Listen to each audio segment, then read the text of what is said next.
And to be sure, there are some advances made in the case as well, I think. I mean, having all that, all those people there and getting to talk to some of these, like I said, real experts, as well as actual witnesses, people who are actually on the plane who actually saw DB Cooper in real life. I mean, that's also kind of a surreal type of thing because I think of one person in particular, a guy named Bill Mitchell.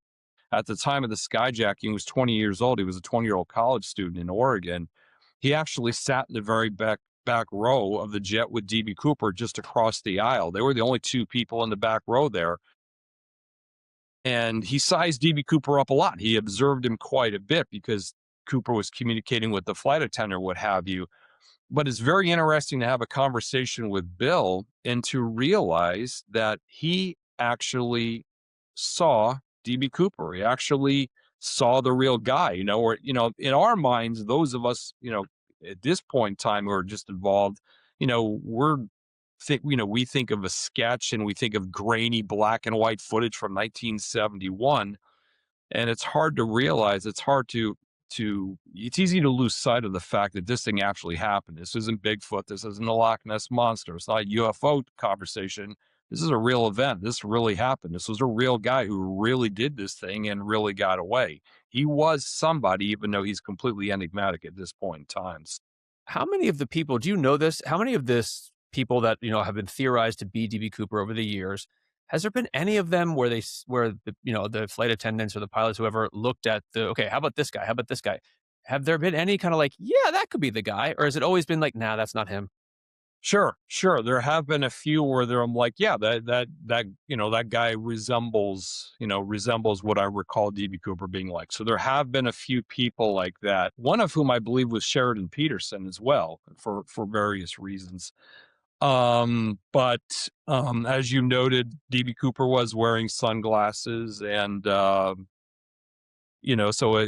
you can't see the eyes, that makes it really, really hard to kind of really understand what somebody looks like. And I know that in the case of like the flight attendant who sat next to DB Cooper on the jet the entire time, her name was Tina Mucklow. She mentioned that she really didn't make eye contact, even with the glasses. She didn't really make eye contact with them. She felt uncomfortable. So she didn't want to obviously be staring the guy down, so there was a lot of communication they had, but it was sort of like side by side kind of communication. She didn't really like stare at the guy's face too much. Now, Bill Mitchell, who was that then 20-year-old college student sitting across the aisle, he actually did stare down DB Cooper quite a bit. He actually looked at him, kind of sized him up pretty rigorously. And the reason why was not because Bill Mitchell knew that DB Cooper was skyjacking the jet. Rather, Bill Mitchell, being again 20 years old at the time, kind of had the hots for the 23-year-old flight attendant, Tina Amazing, Mucklow. amazing. And he's looking at, this old guy, almost 50-year-old guy, and the flight attendant's spending all the time talking with this old guy, and Bill's kind of like, hey, what does he got that I don't have? Bill Mitchell didn't realize what was going on. But the sort of the side benefit of that is he's kind of like sizing him up and thinking this guy looks old. He's got a little turkey gobble and all this other kind of stuff. He was really kind of nitpicky about the guy, but it ended up serving as sort of a treasure trove of, evidence for the FBI once the jet landed in Seattle and all the passengers were let go and they walked off the plane. And this is true too. In the case of Bill Mitchell and most of the passengers, they were unaware that the plane had even been hijacked until they walked off the jet onto the tarmac and were met by FBI agents. Then all of a sudden it's like, ding, wait a minute, we just got Wow. hijacked. That's It all incredible. makes sense now. So that is truth. That is the truth. Yeah. Bill's story, his big tragedy is like, yeah, I saw this great flight attendant, didn't get her number. It's like, dude, you were in a skyjacking. It's all right. What's your take? I mean, do you have opinions on the FBI's handling of it, like in the immediate time afterwards and since then? I think the FBI did a very good job. To be sure, they made some mistakes. There have been mistakes that have been identified in recent years, and some were grave mistakes. I've said many times before that great mysteries like this are mysteries for a reason. invariably someone missed something somewhere, somehow, at some time. And that's my job, really, kind of as an investigator, serious investigators, to kind of look at what the FBI did and try to identify where the mistake was made. And to be sure, there were some mistakes were made. Nothing nefarious, though. And this is kind of a sad reality of this case too, is that there are a lot of people that are interested in the case nowadays, and you got some people who are serious investigators or researchers, and I count myself as one of those.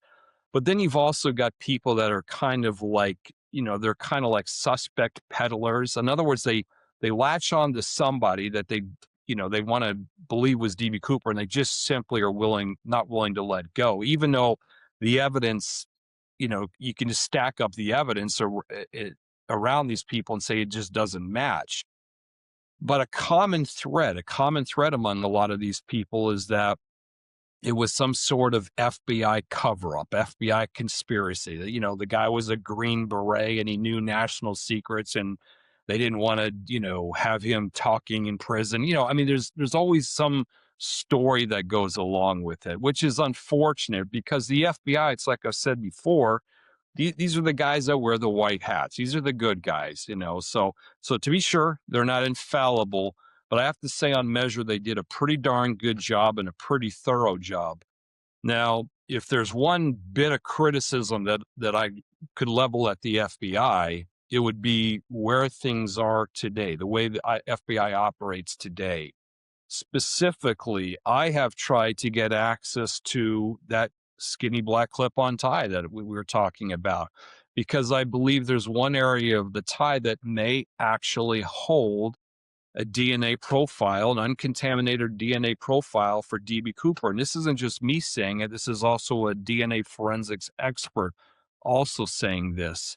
So I've tried to get access to the tie for a few minutes with a DNA specialist while the tie remains in FBI custody to try to, swab it. And then we'll expend private resources to try to determine if we can get a sequence, a profile, or what have you.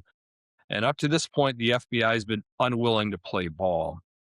And that's a little frustrating, and it seems wholly unnecessary because the FBI closed the case nearly 10 years ago. So this evidence is just sitting in a box, in FBI headquarters in Washington, D.C. I actually saw the tie in October of 2021. I think I'm the last person to see the tie that's kind of involved in this sort of investigation. I actually saw the tie, but I couldn't handle it or anything of that nature. So I know where the tie is because I've seen it there. Um, but it sure would be nice if somebody with the FBI would say, you know what, what the heck, why not? Let's give Eric and the DNA specialist access to the tie for 10 minutes. Let them do their thing, and then let's see what they can find out. What's the harm? So that's the one area that I reserve for a little bit of harsh judgment, you know, directed at the FBI.